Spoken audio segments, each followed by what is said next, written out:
professional left the building.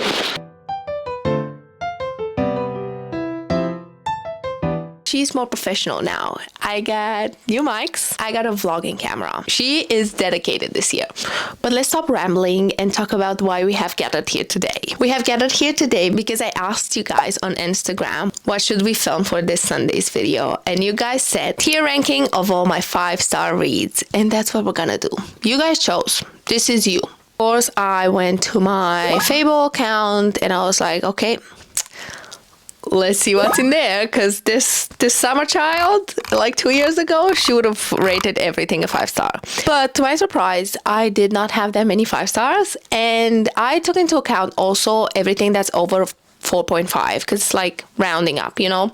I took all of those and loaded into a tier ranking list. I don't know what's called, but let's talk about the tier list's components. At the top at the list, we have I Will Not Stop Yapping About It.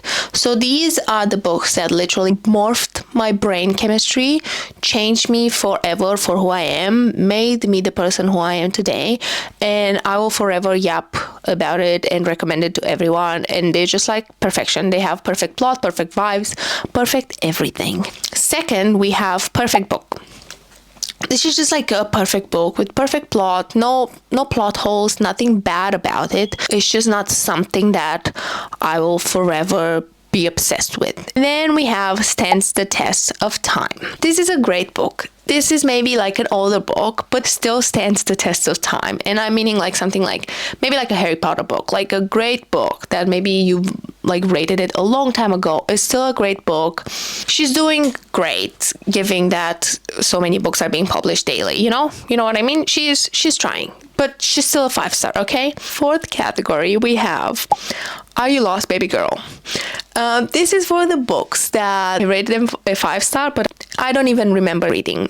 I don't remember the plot. I don't remember why I gave them a 5-star. It's just something that maybe didn't stuck with me. Maybe at the time I rated them for the vibes a 5-star, but now I don't think they should be in here. So this is just, she's lost. She's just like, she found her way in here, but maybe she shouldn't be in here. And then we have She Didn't Know Better.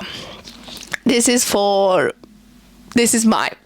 fault entirely. This is maybe in the beginning of my reading journey, maybe not knowing better. Maybe this is just a little sweet girl, sweet innocent girl who didn't know better. She just thought that It Ends With Us is probably a good book.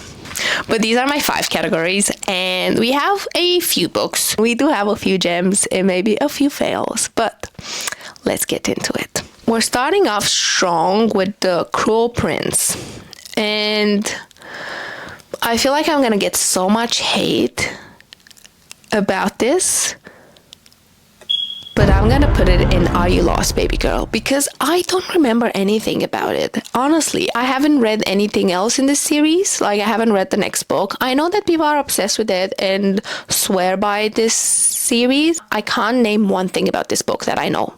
Not one. I thought this was written by Stephanie Garber. I didn't even know it was Holly Black.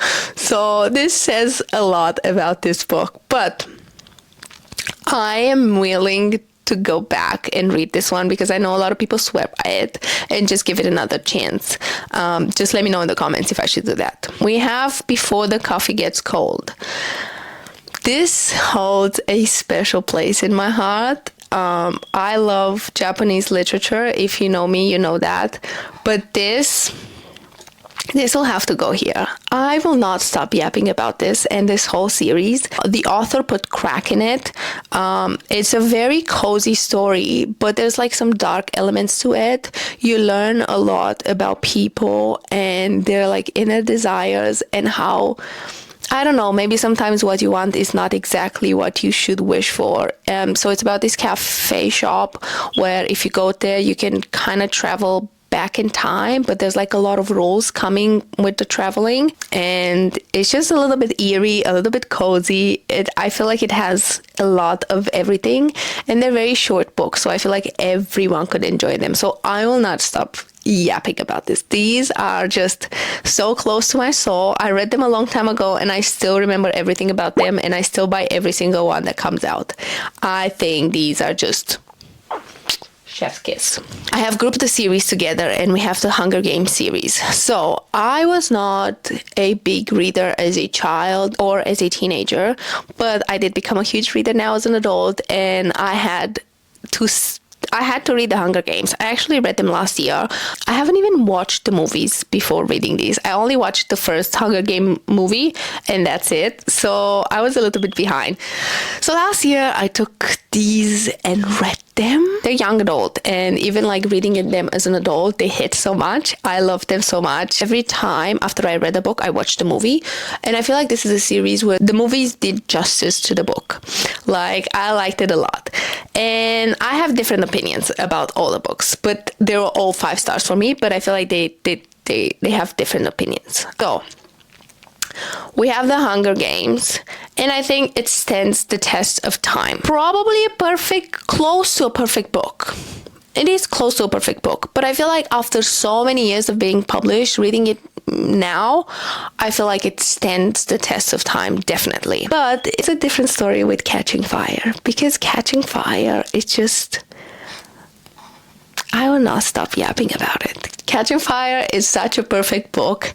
Everything from the character development, from the actions, from me crying, bawling my eyes out. I feel like this might be like a pattern in here with me bawling my eyes out and not stop yapping about books. But I love Catching Fire so much. And then I think Mockingjay also stands the test of time. They're great books. I would recommend this to anyone. I still think like the first 3 tiers are still like great books. By my dear friend Anna Darcy, and she wrote Up the Ladder, and she also wrote The Desire Variable, and now The Passion Parameter. And I love this romance book. If there's one thing that Anna Darcy can do is write very similar, if not better, than Ali Hazelwood, and write spicy scenes to perfection. So I do think this is like a perfect romance book. This is like the first in the series. I still need to read the next book, but I'm keeping it for the 1 week while I'm gonna read romance for the whole week. I still think this is like, it has a bit of everything. It has a little bit of nerdiness. It has a great spicy FMC. It has a dark, broody billionaire MMC. It's a fun book. XOXO by Axie Oh. If you're a fan of K-pop, you would love this book. I am a fan of K-pop, and I will say those influenced me to giving this book a 5-star, but this book is a perfect book. From what I remember, she meets this guy in America, and then she has to move to Korea to study because her mom needs to be close to her grandma. And she meets again the same guy she met in the US, and it turns out he's like a major K-pop star in Korea, and they're having trouble with dating because, you know, as a K-pop star, you can't date. It's a very cute story. I still think this should be here. We have the Poppy War. If you didn't know this by now, I am a major Rebecca Kuang fan. I love her writing style. Like, she does a lot of research into one area of history, and she implements it in her book by adding fantasy elements to it, and she does it in such a cool way. So she writes kind of like historical fantasy, I would call it. Characters are very multi-dimensional. You get to care for not only the main characters, but also other side characters. And I think the Poppy War was a perfect example of this. For now, I think it's a perfect book for me. I think it's a perfect book, and not yapping about it that much because I haven't finished the trilogy. I only read the first book. I have a feeling that after I finish the trilogy, I will not stop yapping about it, and this will move up. The Midnight Library by Matt Haig. Easy.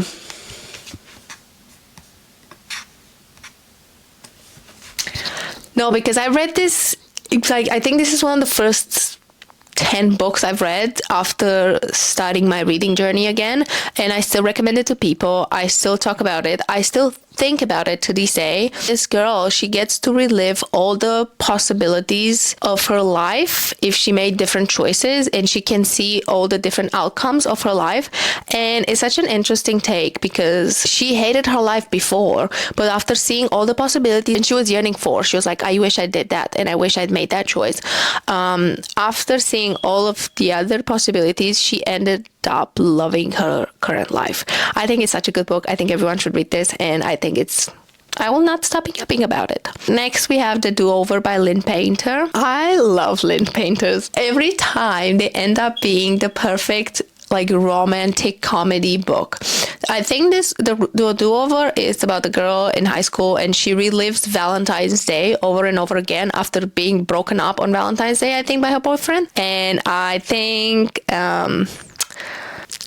this one, it's a perfect book. I feel like my taste is so good because, like, look, I'm not putting a lot down there.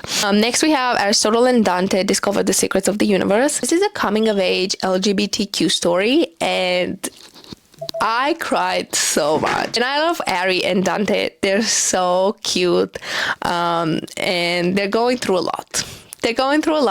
And they're trying to discover themselves at the same time.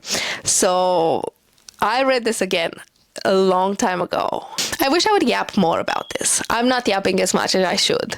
So I'm going to put it in perfect book, but I would definitely recommend this to anyone. We have Six of Crows and Crooked Kingdom. This is my baby. This is the first fantasy I've ever read going back into reading.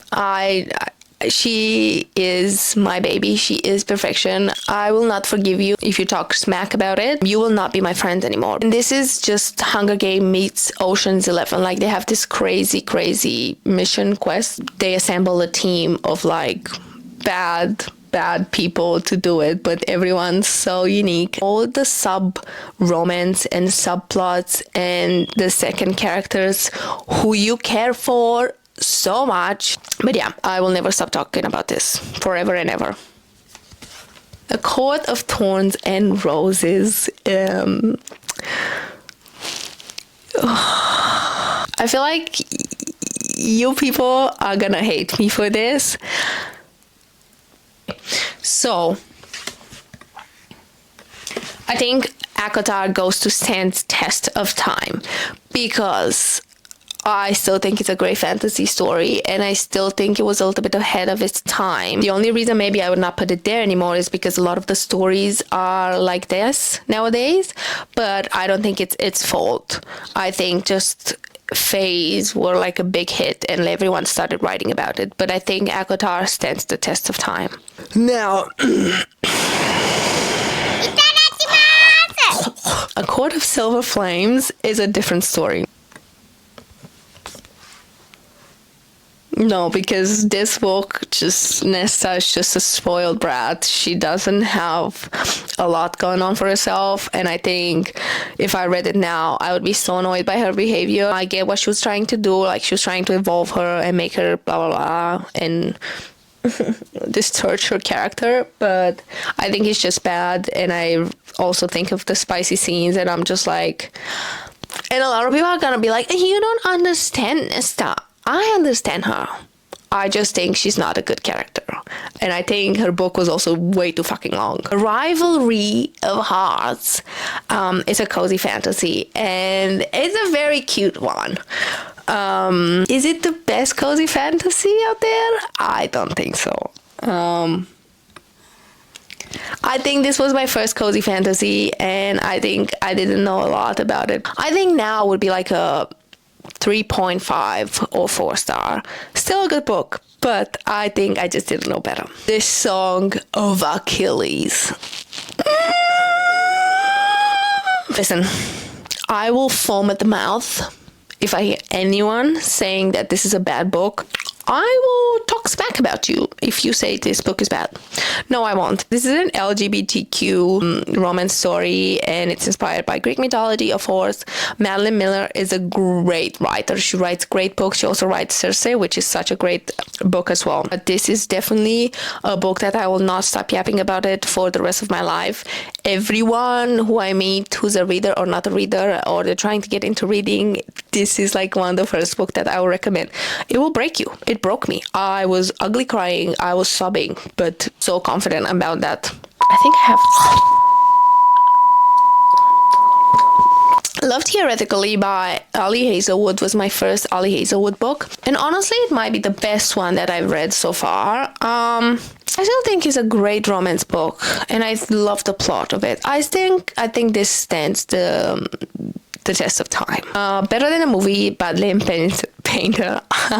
Okay, I remember loving this, but I don't remember anything about this book. I don't remember one single thing, so I couldn't tell you what's it about. It was good apparently, but I don't remember anything, so this goes in Are You Lost, Baby Girl? Sunrise on the Reaping, the latest Hunger Game novel that was released this year, and oh my god, this was a roller coaster for me. Haymitch is one of my favorite characters. I don't know why, because he's a dick, but I wanted to see why he's a dick, and we got to find out. And oh my god, this man has been through so much stuff, and we finally get the explanation about it, and I just think he's been done dirty, and I think he deserves so much better. So this is a perfect book. A Dance of Lies. This was a advanced reader copy I just read. This book is not out yet. It's coming out in June this year, but I've been in a fantasy slump a lot lately. More like romantasy, I would say. Every romantasy was the same, and I was just so done with fantasy. And I received this, and I was gonna read it just because, like, I want to read my arcs. And oh my god, this was a fantastic story. The FMC in here, she used to be like the king's dancer, and then he does something shady and puts her in prison for a long time, and then he takes her out because he needs kind of like a spy to these like big dancing events of all the kingdoms, and he takes her, but she's like crippled. She can barely walk. He needs her, and she's like, I can barely walk. Why the hell would you choose me? But it gets very interesting from there, and I think it's really cool to see dancing incorporated in a fantasy. I thought it would be boring, but I don't know, the author describes it very lyrical, and I love it, and I think it's a perfect book. We have Butter by Asaka Yuzuki. I read this last year. This is a great book. This is, again, I love Japanese literature, and this is inspired by the real Kankatsu killer case. I loved it, and it was very unexpected where this book went, because it's called Butter, and I was like, what's it gonna be? Also, it shows where women are held in standards in Japanese culture with like body issues and stuff like that. So it touches a lot of like underlining issues. I think it's a perfect book. I've heard a lot of people criticizing this a little bit, calling it boring, but I think this was a great read. I still have a thing from this. Little Women is on this, and this is the easiest thing ever. She's sentimental. I don't know why. I love reading this around Christmas. I love it. It's a great classical. It's one of my favorites with Pride and Prejudice. But this just holds a special place in my heart. And I think every girl should read Little Women. The 7-Year Slip. This is such a cute romance, and it has such a unique twist to it. So this girl kind of falls in love with this guy that he lives 7 years in the past, and she lives in the present, and they meet in this apartment, and so they basically fall in love, but they can only like meet in certain times. I think it stands a test of time. I think it doesn't have any cliche tropes. It will be a good romance book now, and will be a good romance book in 20 years. Never Lie by Frida McFadden. Baby girl, she lost. Also, first of all, I don't remember any detail about this, but two, Frida McFadden is not that great of a writer. The Winter Goddess by Megan Barnard. This again, I read as an arc. I think it came out in February, but I read it before, and she needs more recognition for this, because this is a great fiction book. This goes to I will not stop yapping about it, because I have not stopped yapping about it ever since I read it. This winter goddess, and her mom is kind of like the spring and life goddess, and she's a very like, she loves the humans and everything, and she's trying to make her daughter the winter goddess to like live with the humans as well and know them, and then she gets super upset and she makes the winter last way too long. And this being in the like earlier times, is like kind of like medieval, if I would say. It's inspired by Gaelic mythology. So yeah, all these peasants are struggling and dying by hundreds because she made the winter long. So her mom punishes her. She's like, you can't take so many lives. And she makes her live and die as a human over and over again, have different lives until she understands the value of a human life. I think I cried so much multiple times during this, but I will get my physical copy of this because she deserves it. Jojo Moy, still me. I remember this. I would say she didn't know better, because this again was like in the first like probably 10 books that I've ever read. I remember what this is about. It's the book after the Me Before You, but I don't know. I don't think it was that good. And I think I was just like, oh, nice book. And I know the movie. So yeah. Susanna Clark Piranesi. This is honestly in between I Will Not Stop Yapping About It and A Perfect Book. Oh, I love her, but I feel like I haven't been yapping about it that much lately. It's a great fantasy book. Crazy twist at the end. Like, I haven't seen it coming, but I haven't been talking about it that much. So I think it goes at Perfect Book. I wish I could put somewhere in between, because I've been talking about this a lot. Manacled Uva. I just finished this last month. Fredrik Backman has become one of my favorite authors now, because you go into his books and you think you're gonna get something, and you get that with so much more. You get layers, you get crazy story, but you get the most like different essence of people. You understand people, and I think you're gonna come out a better person after reading one of these books. So I think A Man Called Uva is in the first category. I will not stop yapping about it. Okay, One Dark Window and Two Twisted Crowns. I'm still obsessed with this fantasy. I think it's a perfect duology, and I think it's just been a long time since I've read it. Maybe I remember that I love the magical system. It's one of the coolest magic system that I've ever seen in a book. And I still think they're kind of perfect. I think they stand the test of time, and they will stand the test of time for a long time in the future, because it's a very unique fantasy book. Babel, Bad R.F. Kuang, as you already know. I love my R.F. Kuang. She's coming out with a new book this year, and I'm so excited about it. But I think Babel is... I will not stop yapping about it. I am so sad because I read this before my Bookstagram and BookTube era. But I remember I sobbed so much, and I was like, Rebecca, why are you doing this? She makes some crazy choices with her characters in this book. And again, it's kind of like a historical fantasy, very dark academia, very cool novel. I just think Rebecca can write fantasy like no one. I have a crush on her. Yeah, she's coming out with Catabasis this year, and I am so excited. It's one of my most anticipated novels of this year. But yeah, perfection. Mwah. Serpent in the Wings of Night was a 5-star, and it was a good book. It was a good romance. I did not expect it. Also, I did not expect vampires from this cover, because I went into it blindly. But yeah, it's like a vampire romantasy. I think it stands the test of time. I think it's a great book. It'll be a great romantasy, maybe in 10 years as well. There were a few things. I feel like I needed a little bit more side characters, a little bit more layers to the characters, but still a great fun. Fourth Wing! Do I love the series? Yes. Have I read Onyx Storm? Yes. If I read Fourth Wing now, would I give it a 5-star? No. I think I just didn't know better. It was, again, one of like the beginning fantasies that I've ever read. If you're reading for the vibes, this is a great, great book. Divine Rivals by Rebecca Ross. I think... Wow, this is such a good book. I think it stands the test of time. Gate to Kagoshima by Papi Kuroki. This is such a cute read. I'll put it at Stand the Test of Time. This is like kind of like a Japanese Outlander. This is a story about a girl who's like half Irish and half Japanese, and she goes to Japan to find like her like roots in Japan, about her grandpa, I think. And she goes into the times of samurai, and she falls in love with the samurai.